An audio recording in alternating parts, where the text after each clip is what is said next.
বনলতা সেন দেখতে এসেছি। এই ছবিতে আমি কাজ করেছি আপনার মানে সেই একদম আর্লি যখন স্ক্রিপ্ট ফেজে ছিল, পরে সাবটাইটেলের সময় যুক্ত হয়ে।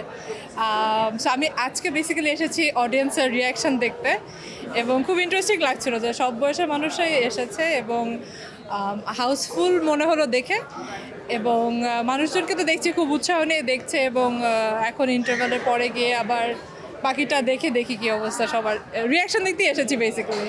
আমি রোহিত দেখেছিলাম ঈদের দিন, আর এখন এটা দেখছি। রোহিত ফার্স্ট টাইম দেখলাম, এবং মানে কি বলবো, অসাধারণ একটা মানে আর্টের লেভেলে নিয়ে যাওয়া একটা সিনেমাকে, এবং সেটার পাশাপাশি আবার আমার কাছে মনে হয় যে সেটা অডিয়েন্সের সাথে কানেক্ট করারও একটা অ্যাবিলিটি রাখে।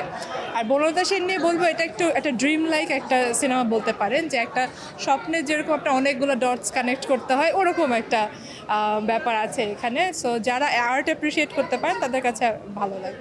বাংলাদেশের দর্শককে তো আপনি যেটা দিবেন তার বাইরে তো সে কিছু দেখতে পারবে না। তো তাকে যেহেতু আমরা এরকম সিনেমা খুবই কম দিয়েছি, তার হয়তো এই অ্যাকোয়ার্ড টেস্টটা এখনও হয়নি, কিন্তু হয়ে যাবে। এরকম সিনেমা যদি বের হতে থাকে, তখন আস্তে আস্তে এই টেস্টটা আসলে ডেভেলপ করবে। ডেফিনেটলি যারা কানেক্ট করতে পারেনি, ইটস ভেরি আনফর্চুনেট যে they probably don't know those stories. So আমি এক্সপেক্ট করবো যে আমাদের দর্শকরা যদি আরেকটু ওয়ার্ল্ড সিনেমা দেখে, আরেকটু পড়াশোনার মধ্যে থাকে, তাহলে এই সিনেমাগুলো আরও অনেক বেশি এনজয় করবে। একটা মেয়ে, আমি ওর নামটা ভুলে যাচ্ছি, ও কস্টিউম ডিজাইনিংয়ে ছিল, সে হচ্ছে একটা ক্যারেক্টার করেছে। সো ওর অ্যাক্টিংটা আমার কাছে খুবই অসাধারণ লাগছে। মানে I think she has a very good career as an actress. শুধু কস্টিউম ডিজাইনিং করতে লাগে, বাট আই থিঙ্ক শিল ডু ভেরি গুড। আর বাকিরা তো তাদেরকে আমরা আগেই দেখেছি, এবং এখানে খায়রুল বাশার অসাধারণ, মানে পুরো জীবনানন্দের সাথে মিলে গিয়েছে।